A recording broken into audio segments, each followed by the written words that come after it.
I want to thank everyone for showing up for B-Sides Columbus. Sorry we can't all be together, but glad we can be here virtually. My name is Roger Grimes, and I want to thank you for coming to my webinar entitled What's Wrong with Most Computer Defenses and How to Fix Them. If you haven't met me before, let me introduce myself. And also having a little bit of recording difficulties this morning, but hopefully we'll get through it. I work for KnowBe4, the world's largest security awareness training vendor. My name is Roger Grimes. I've been doing computer security for 33 years, written 12 books and over 1,000 magazine articles on it. There are some of my books. My latest one is Hacking Multi-Factor Authentication that's coming out soon. But actually, this talk is actually based upon all the information in a data-driven computer defense. That's a book I released a couple of years ago, sold over 30,000 copies. But you don't have to buy the book because you're here in the presentation today. And what we're going to talk about is how to help you have a more efficient, better, more cost-effective defense than most people. Most people don't do computer defenses right. We're going to talk about what the biggest problem is, how it got that way, and then how you can fix it. And I'll give you lots of examples of how you can fix it to make a better, more cost-efficient defense. I'd like to start by discussing an allegory of two armies. Let's assume we have a good army and an evil army engaged in a decades-long battle or war, and the evil army is having great success on the right flank of battle. Well, in a real kinetic, physical fight, the good army would have to respond by addressing the success that the evil army is having on the right flank by amassing more resources there, or at least addressing the attack on the right flank. But if this was the computer security world, what would happen most of the time is that they would see the attack on the right flank, and then they would amass more resources on the left flank. They would amass more resources in the center. They would start to build them up in the center horizontally because they heard of some attack coming from the air in the future. They would do everything but amass resources on the right flank and then wonder how come the evil army is having so much success. If that sounds stupid, it's truly what I've seen in my career. I've been, 33 years of computer security, but at least 20 years of that I've been consulting with customers that have been hacked and compromised by hackers and advanced persistent threat and malware, and helping them try to figure out how come they were hacked and how they can stop being hacked again. And what I noticed was that even if my report said, hey, this is how you were hacked, let's say they were hacked because of unpatched Java or social engineering or something like that, and I would say in the report, you need to patch your Java better, or you need to fight social engineering better, whatever it is, and I would make a report. Usually I would find like 70 things that were wrong, but I'd say this is why the malware and the hackers are breaking into your environment, and this is what you need to fix first and best. What I was surprised is that even if the companies, organizations agreed with my assessment, and they always did, they were nodding their heads, when I came back 6 months after that or a year after that, they never fixed the problems. Like if I told them, hey, you've been broken in because of unpatched Java, and this is your third time that the hackers have broken in, when I come back for the fourth time, they still didn't patch Java, or if it was social engineering or something, misconfiguration. I was amazed by how many times when I told the company on a piece of paper, I would, on a report, I would put it in big letters in a red font, this is what you need to fix. I was surprised by how, nearly every company didn't fix what needed to be fixed, and it really perplexed me. So I started studying it 20 years ago. I did research for 10, 12 years, and then eventually I wrote a lot of columns on it in InfoWorld magazine and CSO magazine, where I was the weekly security columnist from 2005 to 2019. I wrote a white paper when I worked at Microsoft in 2015 that I'll give you a link to that you can download, and I wrote the book. But I literally want to find out why are they not fixing the things, and I'll share those lessons and tell you how you can fix it so you can be different. But essentially what a data-driven defense is I want to teach you how to fight the right threats. It's a really simple concept. It seems silly to even have to say, but I want to teach you how to put the right defenses and the right amounts against the right threats in the right places. Because most companies do not do that. In my 33-year history of trying to help other companies do it, only one company is actually a government agency, and probably not one of the super secret ones that you would think of, that did it right. So it was amazing to me that almost no company did it right. Part of that is learning how to ask the right questions about what it really means to be more secure. And when people say, well, what's wrong? What's the biggest problem? I would say that there's a huge gap between what you're being told is your biggest fears or fears that you need to worry about and really what you should be worried about. People and reports and surveys and vulnerability scanners and security alerts are telling you all these things that you need to fear. And the reality is you don't need to fear most of it. You need to fear very little of it. And really the things that you need to fight first and best are things that you know you need to fight already. You don't need a report. You don't need a vulnerability scan. You don't need some device telling you that. You don't need some red alert, CERT alert or something telling you. It's the same thing it's always been for 30 years. So that's what I'm going to hopefully try to teach you or unteach you or whatever. But my goal, make no mistake about it today, my goal is to change the way that you think about computer security the rest of your life. And if I don't do that in the next 15 minutes, then I have failed you. So I'm trying just to do a little thing, change the way you think about computer security the rest of your life. But in a nutshell, I want to teach you how to better evaluate and mitigate cybersecurity risk. If you don't know that yet, computer security is really all about managing risk, about figuring out what the risks are from different cybersecurity threats and attacks and how you can best mitigate them. And that's what I'm going to help you do better. And I like to give two examples. One is RFID, the show about, or two examples of how people hear and interpret risk differently in computer security. But one's RFID. You probably heard about this. Our credit cards have these RFID chips in them now, wireless chips. RFID is radio frequency identifier. And all of our credit cards have RFID wireless chips in them so that you can go up in a store and just wave it in front of some wireless reader and pay for your purchase. But you've probably heard that hackers can hack you, right? That they can walk by. As a matter of fact, go to YouTube right now, or go to YouTube after this talk and put in RFID hacks, and you'll see tons of videos. I even have one out there that shows how hackers can walk by your wallet or purse and get your credit card information. And you really can. If you have a cell phone, you can download an RFID reader software package, put it on your cell phone. You have to get fairly close to the credit card, like right next to it, but it will work if it's in the wallet. Most of the time when it's inside the purse, if you get real close. But the idea is that a hacker could have a better reader device and be 10 foot away. He could be in a corner. He could be in an airport or at a mall, and they just walk past you and they steal your credit card information, start making fraudulent purchases. And it's a real threat that people are worried about. And I've written about it a lot. And there's even $1 billion industry behind it that's trying to sell you, those little RFID blocking credit card shields, those little sleeves that you can put in there. They're given away as little gifts, even though before we give them away as little gifts at security conferences. There's wallets are made of the material now. Purses have anti-RFID shielding in them. My wife even showed me a picture of a pair of jeans she was looking at a mall. That had it had a little sticker on it that said these jeans have RFID shielding material in it, so you can wear the jeans and have your credit card in your pocket and not have to worry about it. So there's $1 billion industry trying to sell you anti-RFID shielding products, but there is the amazing fact that there has not been a single real-world crime committed by a real criminal against an RFID-enabled credit card that would have been blocked by an RFID shielding product. Let me say that again. There's not been a single real-world crime of an RFID-enabled credit card by a real criminal that would have been blocked by the RFID shielding product material that they try to give you or sell you.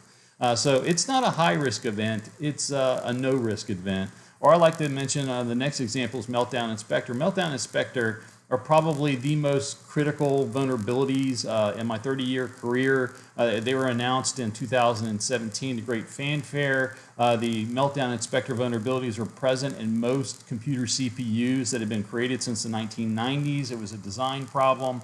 A couple of different teams of researchers independently discovered the vulnerabilities a couple of months apart. But essentially, if you had a computer that had one of these CPUs, and if you had a computer or laptop, if you had a Windows computer, if you had a Mac computer, if you had a Linux computer typically, if you had what they called the Intel chip, the ARM chip, and some other types of chips, they probably had these vulnerabilities. And when they announced it, they said you got to hurry up and patch, because if you don't patch, no matter what your operating system is, the attacker can break into you. As a matter of fact, when they announced this, they put out some demos, some video demos of how easy it was to break into these computers. And there was even, I think, 120 malware worms that were created, research worms that showed that they could weaponize it, and it could become wormable and go across the internet and take over your computer. And if you didn't have the patches applied, nothing in the operating system of the computer could stop it. Not only would it not stop it, but it wouldn't even record an event in the event log that it had happened. So it was pretty tremendous. I was in New Orleans at the time. I was consulting at a large law firm and giving a webinar talking. And I talked about, I knew that because looking at the facts, that I didn't think that Meltdown Inspector needed to be patched right away. And I'll talk a little bit more about why that is in a couple of minutes, but I knew looking at the facts that Meltdown Inspector were unlikely to be exploited in the real world, or at least at that time. And so I told this law firm, I don't think you need to apply those patches, at least not right now. And for the first time in my career, a CISO actually stopped my little speech, told me that he was trying to convince his board of directors to let him patch all the machines in the shop, and I was going against what he was trying to teach everyone. And he stopped me and walked me out, which was the first time. Well, he applied those patches the next week after he convinced his board of directors, and it caused hideous performance problems and blue screens across his organization. It turns out the early patches had bugs in it. Microsoft was blaming Intel. Intel was pointing fingers at Microsoft. And the machines that didn't blue screen got slowed down 40 to 60%.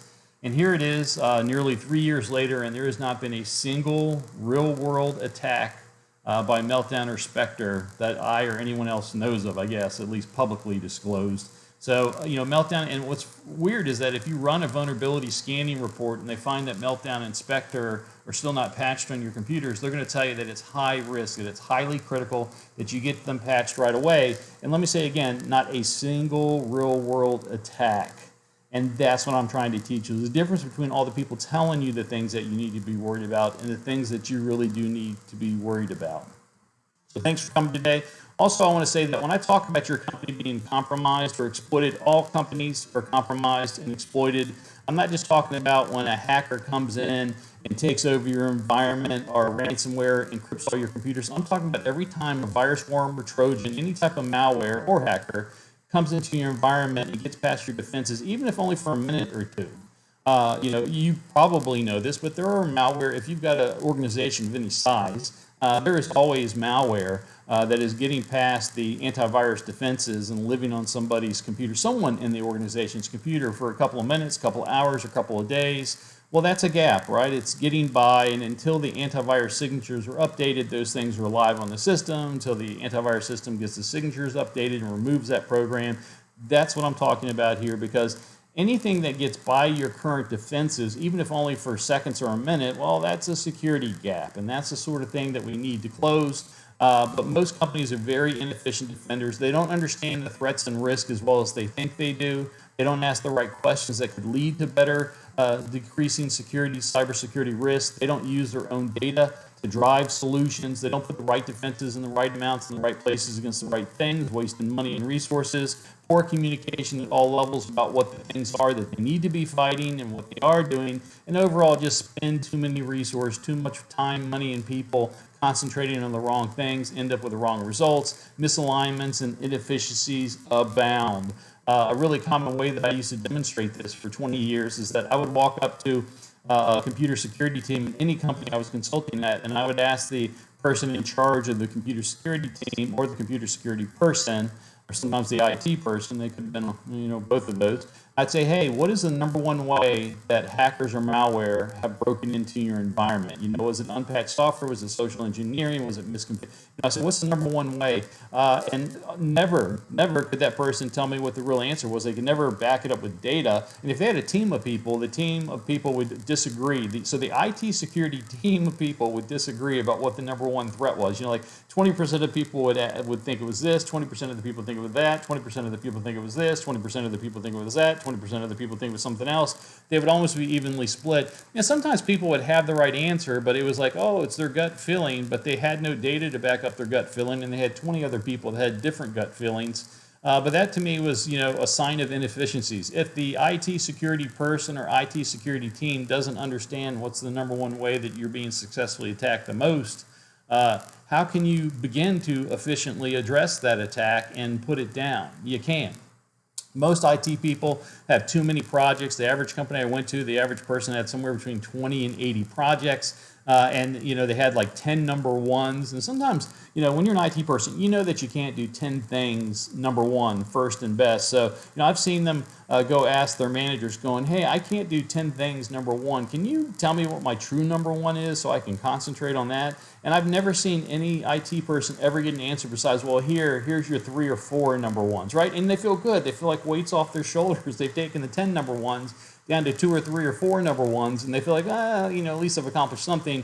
And then some new attack happens 2 weeks after that, and they get a new number one, and all of a sudden those 4 number ones are all now really number twos, and so on and so on. And what's weird is that none of the projects I've ever seen anybody implementing in an environment have ever really dealt with the top problems of why they're broken into the most, or at least many times. A little bit better today, but I'm surprised how many times the most high dollar value projects that they're implementing have little to nothing to do with the way that they are currently broken into the most, which is strange.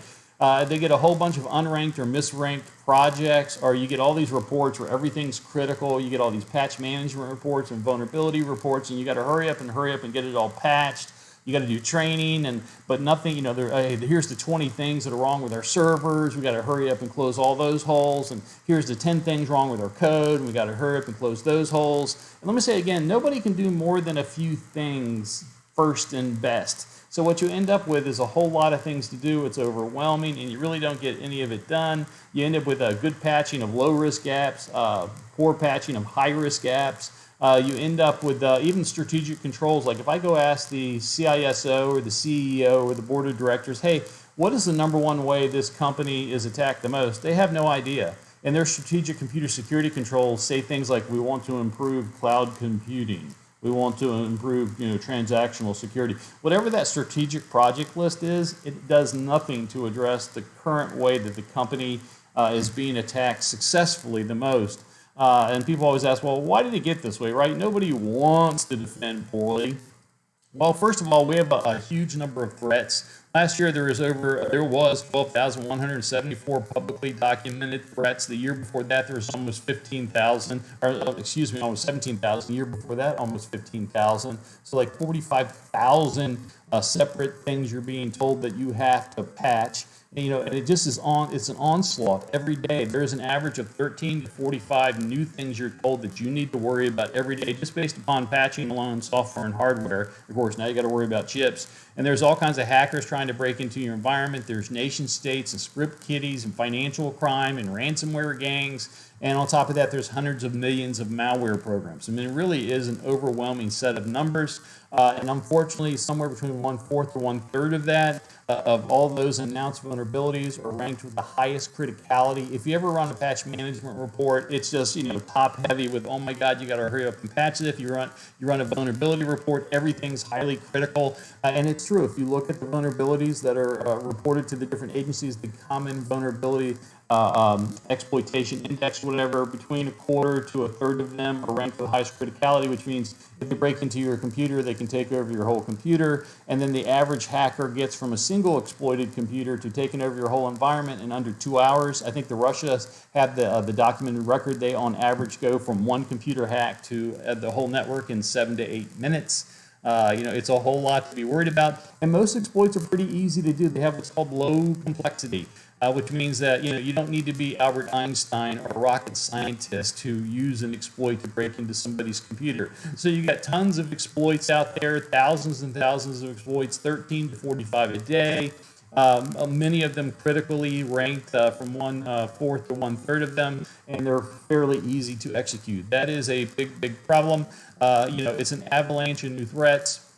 On top of that, you have these media vendor-driven narratives, and these days they try to give every exploitation becomes like a Satan bug or the sandworm. Sandworm's my favorite because that was the first time I ever saw a vendor that created like a logo. So I think that was an SSL. Maybe that was the heartbleed vulnerability. Had nothing to do with hearts. But the sandworm had nothing to do with sand. But they take these vulnerabilities and they give them these names, these really scary names. But the sandworm, they actually created a cartoon logo, and it looked like the worm from Doom, getting ready to eat like a human being. And they made a logo around it, and they made it in different sizes and picture types, and told media, sure, you can download and use these. They're open source. And so everybody coming into work that day had to go check and see if they had to worry about sandworm. And that was after a couple of months after worrying about heart bleed. So a lot of times you don't even know what your new #1 project is till you hear it on the radio or get to work that day.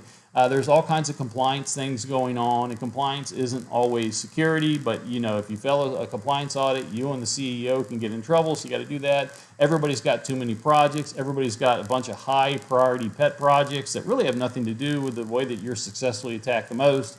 There's slower budgeting cycles, so even if you know you need something like, oh, I know I need this software to fight ransomware, it could take you a year or two to get it into the budget, right? You've got to argue it over and over again and wait for the budget to get approved so you can spend, and by then something else new is coming along. And overall, there's a lot of inefficient IT organizations inside of different organizations, meaning there's all kinds of silos and people aren't really sure who's supposed to patch that web server in HR, or the appliance that's owned by accounting, who patches that. I mean, there's all this lack of accountability and finger pointing. It's really a big mess. But even if we knew what the real things were to concentrate on, we don't always, if they're not sexy or scary, we don't always concentrate on them. Know4 is headquartered in Clearwater, Florida, and I have a house on the water, and people love to go boating with me and swimming in the ocean and snorkeling and diving. And without a doubt, when people get on my boat and we're going out in the ocean, somebody in that family will ask, hey, is there sharks in the water? And the whole family is like paying attention. I'm like, well, it is the ocean. It's if the water's got salt in it, probably has sharks. But I said, don't worry, there's never been an unprovoked shark attack in Clearwater, Florida history since the 1880s. The first thing they ask is, what does unprovoked mean? And I go, it means you're not petting the shark or you're not holding a bloody fish in your hand. But they don't care. They're scared of them. And God forbid a 3-foot nurse shark with no teeth comes swimming up or something. They freak out and panic like they're in Jaws. But I always tell them, I was like, your odds of dying in an automobile accident in your life is 1 in 50 to 1 in 100. And your odds of dying in a particular day, really surprising, but it's like 1 in 15,000, 1 in 45,000, somewhere in there. Your odds of being killed by a shark are 1 in 3.7 million. Your odds of dying in a car are 1 in 50 or 1 in 100. You should be far, the most dangerous thing you did is driving to my house, not swimming with sharks in the ocean. Or me, like I fly for a living, lots of us do. The odds of me dying in a plane is like 1 in 11 million.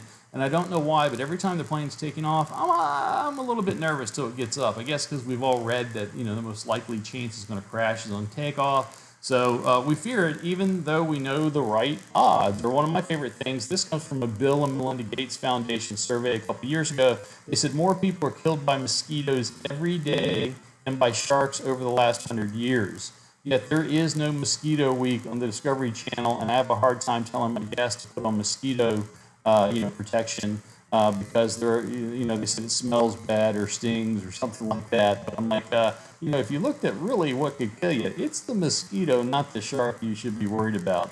Also, most companies I go to really, again, have no idea how they could be successfully attacked the most.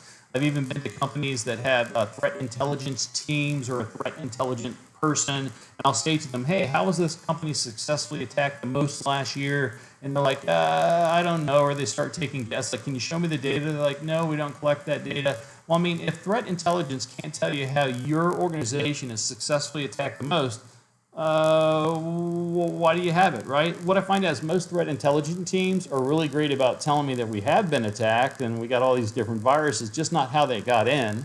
And they're really great at producing newsletters and stories like National Enquirer stories of, the big attacks like Twitter. Did you hear Twitter got attacked last week? Well, that attack has many times nothing to do with that organization, but they're sharing it because it's a point of concern. But they're not sharing the stories of the attacks that could actually be successful against your organization. So, I say it's wild that threat intelligence, if your threat intelligence cannot tell you how your company is successfully attacked the most every month, every year, what is it being used for? That should be the primary thing that they're telling you. They should be telling you how things got in. They should be telling you the relative risk of the different attacks. They tend to have a lot of data, just not a lot of information they can share with you. One of the biggest problems is that nobody's concentrating on root causes. Here's the list on the slide of the top 10 things This is the top 10 ways that malware or hackers can break into your environment. It's a list I've been keeping for over 30 years. I update it occasionally, I change the names, but this is how things break in. It could be because of a programming bug, either one that's patched or not patched. Maybe it's a 0-day. It could be because social engineering and phishing. It could be because of an authentication attack, like a password attack or something like that, or a challenge response sniffing or something like that. It could be because of human error misconfiguration, like a lot of people have too many high permissions on their AW storage arrays these days. Could be eavesdropping. Maybe someone's eavesdropping on your wireless network. Could be because of data network traffic malformation that happens a lot in distributed denial of service attacks. Could be an insider attack. Could be one of your employees getting information and going against your organization's best interest. Could be third-party reliance, which means they're attacking a vendor that you work with and using the access the vendor has in your system to then access you. Or could, I remember one of the bigger stories was, I remember an AC vendor was taken over. The AC vendor's software was attacked, and they learned the password, and they used that password to go out through this larger organization and take over their networks. Could be a physical attack. Maybe they just steal the laptop or steal the USB drive and it wasn't encrypted. Or could be some brand new attack vector that we don't even know about yet that's coming. But if you want to stop attackers and malware from breaking into your organization, you have to focus on the root causes of how they got in.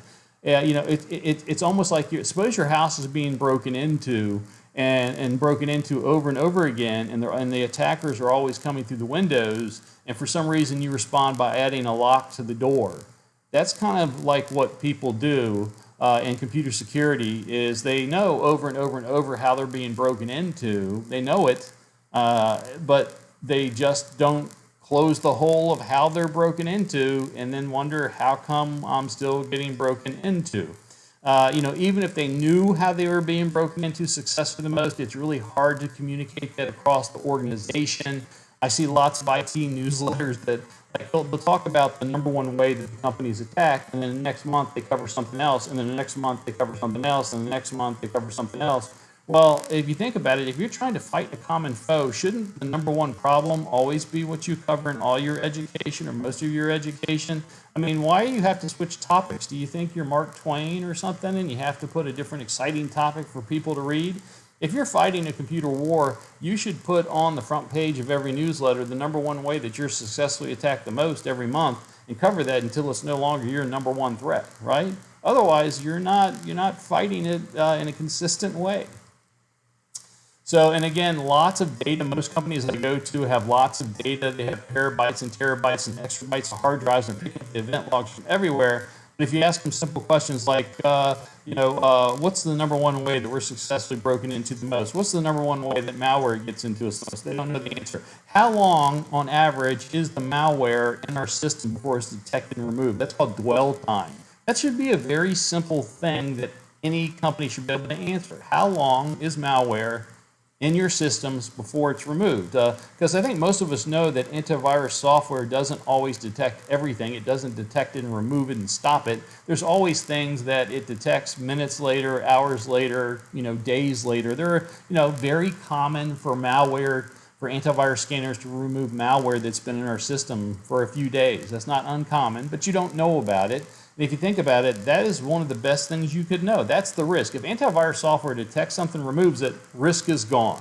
If it detects it immediately, stops it from installing, no risk. It's if it was allowed to dwell. And I think if you read the Verizon data breach reports and stuff like that, they say hackers on average are in systems somewhere around 8 months before they get detected, or before they do their action and are detected and removed. And most people are told of hacking attacks by outside third parties and not their own detection devices. So, it's like all this data, all these systems, but they're not giving good, useful information most of the time. So it ends up, it leads IT defenders to end up not ranking risk correctly relative to each other. They see all risks as more equal than they really are. They focus on the wrong threats. They focus on individual threats instead of focusing on the broader root causes. There's even a belief that, hey, we can't stop the hackers or the malware. There's this new thing in computer security called assume breach. Assume breach means you need to act and run your IT security as if you're actively right now broken into, or you could be actively broken into at will by someone trying. In the reality, that is a reality. That is how most companies need to act, because we're not doing a good job at stopping the attackers and malware from getting in, and that's because people aren't following this data-driven defense. I'm more of the, hey, let's prevent breach. I'm less of the assume breach. I think assume breach is for losers. I think I want to stop breach, prevent breach, minimize breach, or at least if you're going to focus on assume breach, you should at least do prevent breach at least half as strong, or or at least equally as strong as you do assume breach defenses. Because if you don't try harder to stop things, because let me say again, many of my friends have felt like they were hopeless and they couldn't stop those events, and so they're like, oh, we got hacked, or a virus got through, or ransomware got through, and they're responding. You can, if you pay attention to a data-driven defense ideals and framework, you can do a better job at stopping being breached in the first place. Well, when you have the traditional idea of, hey, I have all these threats and I'm trying to do everything all at once, what you end up doing is you seeing all your threats and risk as kind of bubbles in a glass of champagne or bubbles in a glass of beer, like I like to say it. And that's how you apply defenses, right? You're like, hey, I've got all these things I have to worry about. I got to worry about backdoor Trojans and worms and SQL injection and spyware and phishing and ransomware and BYOD devices and social engineering and leaked data and mobile and viruses and worms and pass the hash attacks. And then you end up just trying to fix it all. And what you do is you end up not fixing most of it, or you just, again, you misalign what the risk is. So what's the solution? It's a data-driven defense. It says up here, the official thing is a methodology that allocates security resources more efficiently and effectively to mitigate the top computer and network security threats faster and cheaper using risk analytics. That's a fancy way of saying that you look at the different threats, you figure out what the real risks are, and then you concentrate on the most likely threats first, right? Concentrate on fighting the right risk. That's what it's about. And that means better risk ranking the most likely threats and not just taking everybody's assumption of what the risk is, using your own local threat and attack experience of how your company and organization is currently being successfully breached by malware or hackers, looking at the root causes of initial breaches more often, because if you don't stop the way that they're breaking in, you're never going to stop them. Ask the right questions like dwell time. Hey, how long are things living in my network before they get detected and or removed? Good and use better defenses that focus on those most likely threats. Select the right defenses and communicate those problems across your environment. Again, I've been talking about this for, I think, at least 12 years in different columns that you can download free all over the internet. That you can even download this free Microsoft white paper that I wrote 5 years ago, or look at the book. But the biggest thing out of this is to focus on root causes. That every time you have a problem, you need to ask yourself, how did that problem get in? Your problem is not ransomware, it's how ransomware got in. Your problem isn't pass the hash attacks, it's how the attacker became local administrator and became domain administrator. Your problem isn't a virus or a worm. Your problem really isn't a particular hacker and what they did. It is a problem. But the bigger problem is, how did it get in? In the computer world, we're constantly going, oh, my house is broken into, my house is broken into again. Bob, can you believe my house got broken into again? And nobody's trying to figure it out. How did the attacker break in? And let's make it harder for the attacker to get in. They're like, oh, I can't stop people from breaking into my house. So, it's gosh darn, we're going to try to minimize the damage. Well, if you focus on root causes of how things break in, you're going to be able to stop them from breaking in. And it actually isn't that hard. It doesn't always take rocket science. A lot of malware can only break in a certain way. If you look up the malware family, if you spend 2 hours and look up all the different malware programs your antivirus system's detecting, it will kind of tell you how they break in, what exploits they use, or does it use social engineering like most of them, or talk to your end users going, hey, Bob, I know you got compromised by a worm last week. Do you know how it got in? And Bob's like, I think it's when I downloaded this codec. I went to go watch this video on YouTube, and it said I needed this codec, and that's when my computer started to be real slow and weird.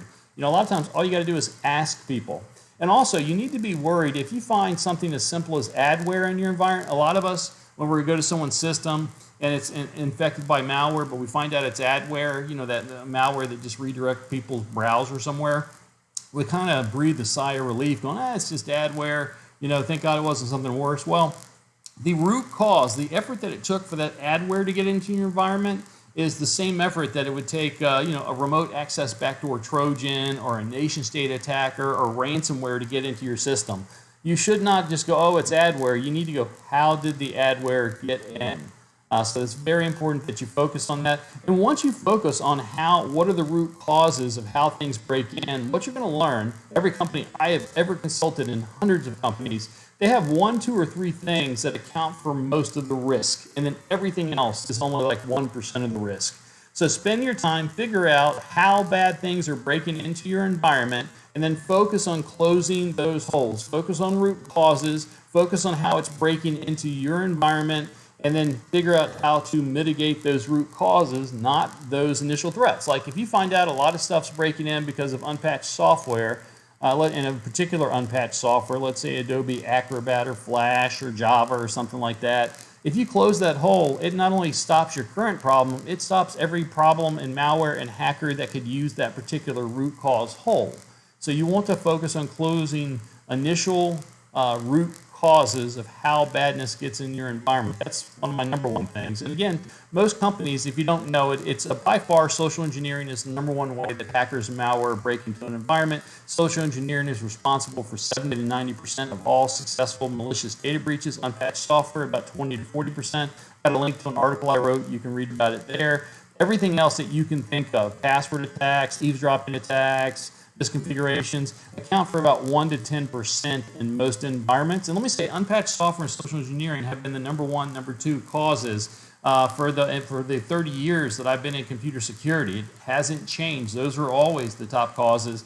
Although for a long time it was unpatched software, and sometimes just one unpatched software program. For a long time it was unpatched Windows, then it became unpatched Oracle Java. In 2005, Cisco printed a report that said that unpatched Oracle Java was responsible for 91% of all successful web exploits.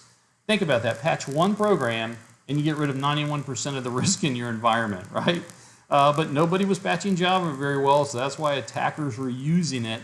And right now it's social engineering. After browser vendors and stuff kind of made it tougher to use Java to break in, it took them about 5 years to respond. For about 9 years, Oracle Java, Sun Java, Oracle Java was the #1 way that hackers broke in. I was covering it when I was with Microsoft. And eventually the browser vendors and stuff kind of shut that avenue down and kicked Java out of the browser by default. And then the hackers turned to social engineering in about 2009. And social engineering has been the #1 way since 2009 now for 11 years. Doesn't seem that it's going to change anytime soon. One day something else could be the problem. But right now, most companies, if you don't know, it's probably social engineering and unpatched software. And I'm not asking you to believe me. I work for a company know before that's trying to sell you anti-social engineering education and services. But I'm asking you to think about in your own experiences, when your own computers have been compromised by malware or hackers, what was the problem? Probably social engineering and unpatched software. In your company, the vast majority of attacks are probably successful because of unpatched software and social engineering.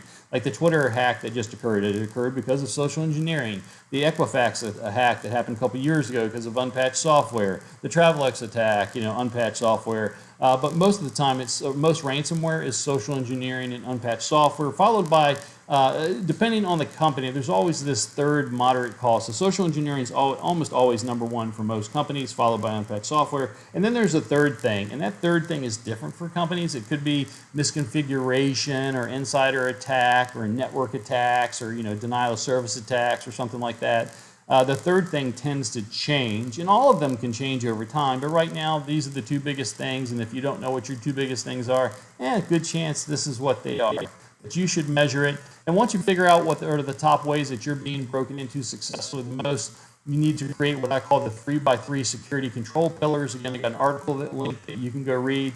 But basically, you want to prevent these bad things from happening to your company. You want to detect and get early warning if they do bypass your preventative controls. And then you want to have incident response and recovery that minimizes the damage. So for every threat that you have, you want to prevent them from happening. You want to detect them and have early warning if they do happen, despite your best attempt to prevent them. And then have fast and good incident response and recovery to anything that gets past the prevention stage. And to do that anytime, you're going to need policy and documentation that tells people what they need to do and how they need to do it. You need technical controls like firewalls and content filters and intrusion detection, and then education, because no matter what you do with policy and technical controls, there are always going to be badness that gets by that. There can be some amount of phishing emails that get by all your anti-phishing filters, and you need to have education. So this is the way you should approach 3x3 security control pillars. This is how you face every computer security threat that you have as best you can. What are the benefits of a data-driven defense? Increased focus on the right things, more efficient, lower cost computer security defense, improved data collection analysis, and better threat intelligence, improved threat detection, faster response to growing emerging threats, reduced damage, more accountability, that the things, the solutions you buy actually do provide the services they say they do, measurably lower computer security risk. That's the whole reason you do it, and it's cheaper and faster and better. And then you end up with increased trust in all computer security defenses because you're putting the right computer defenses in the right place in the right amounts against the right things, and increased morale by all stakeholders. You start to believe you actually can prevent people from breaking in. There are companies that actually prevent hackers and malware from breaking in. It can be done. So let's put your quiz knowledge to use here. Suppose you've got I want you to think of what are your top threats there. You know, if you look at that top list there, what are your top threats? You know, is it ransomware, computer worms, passive hash attacks, Trojans, backdoors, etc.? The reality is that those are not, most of those things are not your top threats. It's the root causes. How did those things get in? If you're worried about ransomware, you need to be more worried about how ransomware would get in than just ransomware, and so on. So make sure you figure out what are the top root causes. Focus on root causes. That's number one in a data-driven defense. Find out what your biggest threats are. Focus on the root causes that allow those threats to get in, and that's how you can really protect your house. Of course, like, let's say, for example, with patching, we got to patch all kinds of things. We have PCs to patch, and mobile machines to patch, and containers, and virtual machines in cloud. And you got to patch. And there's tens of thousands of patches you have to apply. Well, which one should you patch first? Well, excuse me. Normally, the world tells you that you've got to apply everything. You get this patching report, and it's really big. You've got hundreds or thousands of things. Like, you need to go out and patch. No.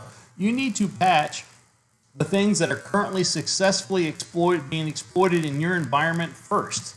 Then you follow that by the things that are actively being exploited that's in your environment, and then things that are actively being exploited by threats in the real world. But if you take a look at that green circle there, it's just 2% out of all the threats, out of the 12,174 things last year, and the 15,000 year before that, and the 12 or 17,000 the year before that, whatever it was, only about 2% of exploits actually get exploited in the real world. And most companies, the red circle, most companies only see somewhere between 5 to 14 threats in a given year.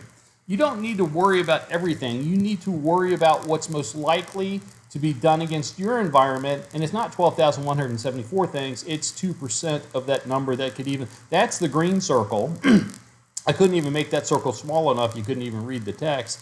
And the reality is, so you want to start by the things that are currently being exploited in your environment, or most likely to be exploited in the near future, followed by vulnerabilities that you have in general that are currently actively being exploited in the real world, followed by all the actively exploited threats in the real world, which is 2%. But that means that, again, your risk is really 2% or less of all the announcements that you read about.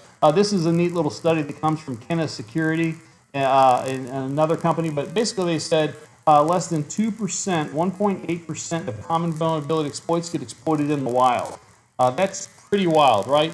And if you ask yourself, well, what's being exploited? Well, it's not your accounting program, it's not your cafeteria program, it's not your parking program. Typically, it's internet-facing for clients, internet-facing browser add-ins. It used to be Oracle Java and Adobe Acrobat and Flash and that sort of stuff. Could be the browser itself.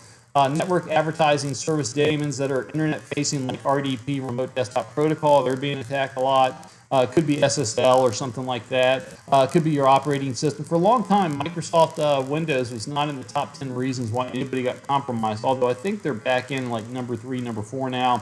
And certainly Microsoft Office and Word and PowerPoint are sometimes abused. On servers, it's almost always web server software, operating system software, database software, or management software. So like a lot of times people will have this management solution like Compact Insight Manager. I know that's old, but you know, they have this management solution that will have a web browser to it, and they don't patch it, and that's how the attackers get in there. Or RDP links, or SSL links, or a VPN software that's on the server, or unpatched Citrix or something like that. So this is what you should concentrate on. And really, this is what you should concentrate on. You want to concentrate first and best on exploits actively, successfully being used against you today. And a lot of people, well, nothing's breaking in. Nope, there are things that are breaking in your company today, living for minutes to hours today. So we're going to talk about how you can, I'll tell you how you can detect it. That's what you want to try to stop first, the root causes of how those things got in. Then the exploits that are likely to be used successfully against you in the near future, and also what was recently used against you in the recent past, because usually number 2 and number 3 are the same thing. Usually how you're broken into in the recent past is how you're going to be broken into in the future, unless you've done some great mitigation instead of controls, the 3x3 security pillars. But overall, that's what you want to focus on first, and then focus on everything else. The whole 98% of the rest of the exploits the world's trying to tell you, like Meltdown Inspector, that you need to. So again, every time you get some type of report, a patch management report, and a vulnerability analysis, any type of unranked list, you need to ask yourself, what should I concentrate on? This cannot all be number one top priorities. Even like your most unpatched, there's a big difference between your most unpatched program and your biggest risk. Like for decades, really, Microsoft Visual C++ redistributable, that was included by a lot of vendors, third-party vendors that wrote software for you. And so if you did a patch scanning report, they would tell you that they would find all these unpatched versions of Microsoft Visual C++ redistributable in your patch management report. You got to hurry up and go patch it. You didn't, because there's never been a real-world exploit of that program. It's because it was never hacked in the wild. It was rarely callable from within a browser session, a client-side exploit like we'd normally see. It wasn't a listening service like RDP or SSL. It didn't have system or admin access. It was only a user mode program usually, so the hackers didn't care about it. It was installed in different places depending on the program that it was installed with, unlike Java and Adobe Acrobat and Flash, which were always installed to the same directories. And more importantly, no public exploit code. If you want to find out whether or not you're going to be attacked by something, you at least have to have public exploit code first. There are some 0 days, but they hardly ever attack anybody and the holes get closed. But basically, if you see exploit code in public, that is when you need to worry about it. Not until then. Meltdown Inspector, there is exploit code that they demo. There is not public exploit code being used in the wild against people. So make sure you focus on your local threat intelligence, how your company is being attacked successfully the most, your current and future and historic attacks. That's the most, if you look at that graph down on the left there, I say the most valuable experience, the most highly relevant experience is your experience. And then you worry about what maybe is happening in your industry or to your peers. And then you worry about what's going on in the broader world. It's great to read the Verizon Data Breach Report. I'm a big fan. I like the semantic reports. I like the McAfee reports. I like the Microsoft reports and security intelligence reports and stuff. They're all great, and the blogs are great. But you need to focus on what's happening to your company today before you focus on everything else. The main driver of your security threat intelligence should be what's happening to your company today or likely to happen to it in the near future. And just know, exploits change over time. When I got into this field back in the day in 1987, it was DOS viruses, boot viruses like Pakistani Brain and Stone, and an Apple virus called Elk Cloner. And then it turned into macro viruses through Microsoft Word, and then we got malicious file attachments, and then we got script viruses. That was the I love you worm days. And then it's turned into ransomware and social engineering. Right now, social engineering has been the #1 way most companies are attacked. But it's going to be something, one day it will not be social engineering, it will be something else, maybe some cloud type threat, but right now it's social engineering. But the idea is you want to keep track and look at your increasing trends so that you can, if you notice an increasing trend, you can put a stop to it quicker to minimize your damage. You know, the common, what I call the computer security defense response cycle is that you hear about something like ransomware, like, well, I'm hearing about it, but it's not really happening to my company, and then it happens to your company, but it only happens in a little place, and then it gets a little bit bigger, and you start to defend, you start to try to fight against it, but it keeps getting bigger and bigger, and eventually you get the right software and the right education and policies, the 3 pillars, 3x3 security pillars, and you put it down. Well, if you're tracking the data of how things break into you, you can more quickly see those increasing trends and start to focus on them sooner and put them in a downward curve sooner. But you've got to collect data to get faster detection, early warning, to be able to measure exploit success in your environment. You need to measure those trends over time. Increasing trends require faster, better responses. I'm going to end this talk by giving you some examples that I've seen in my career that I like. One is Conficker. When I used to work for Microsoft, Conficker was a big internet worm that for years was infecting millions and millions of machines. Microsoft even offered like $1 million reward to find out who wrote that thing. I don't think they ever paid the reward. But no matter what Microsoft did, they had a hard time stopping it. It could break in like 3 or 4 different ways. If you had unpatched software, it could break in that way. It could break in off the USB drive. Plugging an infected USB drive would infect the computer and vice versa. Infected computers infect USB drives put in there.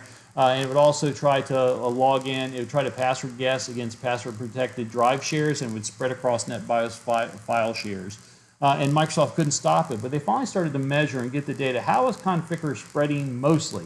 And so whenever you downloaded the Microsoft patch, there's this little stub program that runs, and it tries to find out what malware you have in your system. The most popular malware, because malware can make patches not apply right. But they started looking for Conficker, and if you had Conficker, they'd look to see if you had the patch applied. If you had the patch applied, did you have unprotected network drive shares or poorly password-protected drive shares? They'd take a look and like, oh, no, it turns out that most of the Conficker infections are happening because of infected USB drives. So on the next patch Tuesday that came out the following month, they pushed out a group policy that disabled auto runs on USB keys. A lot of people are like, oh my God, I got to click on something to run something. But in one day, when they finally pushed down the disable auto runs and USB drives, removable drives, they defeated Conficker in a day or two after not being able to defeat it for years.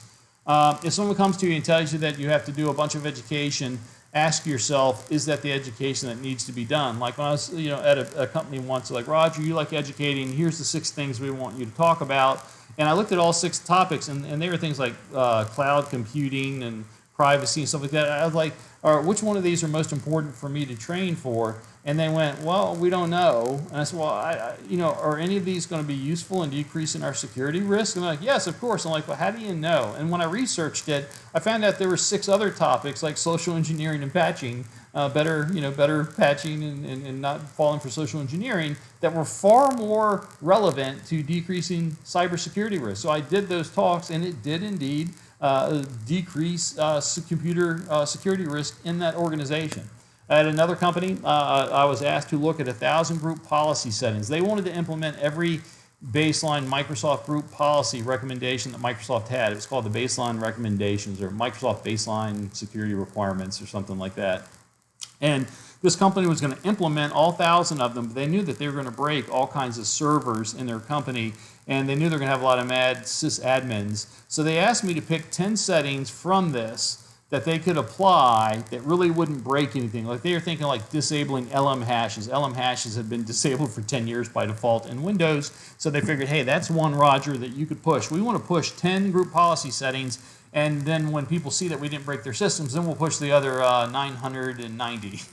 But I looked at all the settings and I went, none of these had to do with the way that you're broken in. You told me you were broken into because social engineering and unpatched software, and none of these 1,000 fixed that. I was like, I don't recommend that you push any of them, especially if you think you're going to break things. And they actually thought about it and they agreed. They weren't happy at first. When they looked at it, they're like, yeah, you're right. We need to push something that helps prevent social engineering and unpatched software. And that's what eventually that they did. And if someone tells you you have to patch, you'll get these patch management reports. And again, 1/4 to 1/3 of these things say that you have to patch everything. Hurry up, hurry up, hurry up. You got to patch, got to patch, got to patch. Ask yourself, do you really need to patch everything? And what you really do need to patch is client-side browsers and browser software and operating systems and your productivity applications and your web servers and database servers and remote management stuff. You don't have to patch everything, but you should do a better job at patching. I hear most vendors, most companies I go to, like, oh, we have a 99% patching rate. Well, what that means is that the 1% that they don't have patched, well, that just happens to be the browser applications that they're having a problem with. Yeah, they're not patching Java all that well, Adobe Acrobat, or Flash, the 3 things most likely to be exploited by a hacker. That 1% is really 99% of the risk. The next one, mean time to detect. This is your dwell time. Pay attention here. If I lost you, pay attention to this. This would be one of the best recommendations you've probably heard in a long time. But again, when an antivirus program detects a threat and removes it, well, there's no more threat or risk there. But you never know how long the malware was in your system before it got detected and removed. The antivirus reports you get from your antivirus software, they don't tell you. They just go, hey, these 20, 50 things were removed last month. They don't tell you how long they were dwelling before they got detected and removed. But you can create that. enable an application control program on all your desktops, and that's like App Locker in Windows, used to be called software restriction policies. If you're in Linux or Windows or Apple, they all have their application control programs. But what I want you to do is enable them in audit-only mode. Don't, unless you're already doing enforcement. But if you enforce it, you got to do a lot of research. You're going to break some stuff. But turn on like App Locker in audit-only mode. Do a snapshot of that system. When you do a snapshot, it takes a picture of that system, and then it only reports to the error logs all the new things that were installed. Most application programs will report every time there's a new execution or a new install. That will be reported to your event logs. Collect that and put it into a common database. Every time someone runs a brand new program or a brand new process starts or a new install that had not been recognized by the application control program previously, then that goes into a centralized database. And then when the antivirus program detects and removes a virus, you go look in that database and find when did that virus or worm or Trojan first execute. And from that, you can calculate a dwell time. And if it's been longer than a minute or so, that's an increased risk. So you can find out how accurate your antivirus. They always go over 100%. We detect everything. They don't detect everything. They're always missing stuff. So you can use your application control program in audit-only mode. Take that information to a database, compare it every time a virus or worm or a Trojan is found, compare it, and then alert people. Go, hey, Roger, Bob, did you know you had a virus that was on your system for 3 days? It was a password collecting Trojan, and anywhere you went on the web where you used your password, they probably have your password. You need to change it, but that's what you can do. Or another example, red teams. I once went to a company, and the CEO, CIO, SO said, hey, Roger, the red team told me this is the 20 ways they can break into all my servers. Which of these, you think you're so smart, tell me which of these 20 did you think we should fix first? I was like, well, how do the real hackers break into your company? And he's like, I don't know. Well, I was like, well, red teams can do anything. You always have really good people on red teams. You have really hot hackers on red teams, and they break in with some really weird ways. Most of those things have no correlation to how the real hackers really would. Like the real hacker could break into your company using what the red team found. The question is, have they ever, are they likely ever to use that same technique? Many times the answer is no. So I'm less impressed with red teams than how things really break in. Like, I went to another company and they ran a Qualys report and they found all these coding bugs and every coder had to go fix these 50 things. And they're like, Roger, which things should we concentrate on? I said, well, how has your company been broken into when they break into your servers? And they're like, well, we don't know. And so we spent 2 weeks trying to figure out how many times they'd been successfully broken into, and if they were broken into, how it occurred. And we found out that the most common reason why they were broken into was because of hard-coded credentials that were in the code. So we modified the Qualys report that every time it found hard-coded credentials, that was the true number one that all the developers had to go fix. Because you can't fix 50 things at once, but you can fix one thing at once very quickly. And we significantly reduced that. They'd only been broken into, I think, 8 times the last year, but 0 times the next 2 years that I knew about it, because we were concentrating on their biggest risk yet. So that's what I mean. Every time you get some type of unranked list or items or controls or patch management report or vulnerability report, start asking yourself, what are the things I really should be concentrating on? What are the top 1, 2, or 3 things I should concentrate on? Because nobody can do everything great. I want you to start living a career that better focuses on recognizing the right risk.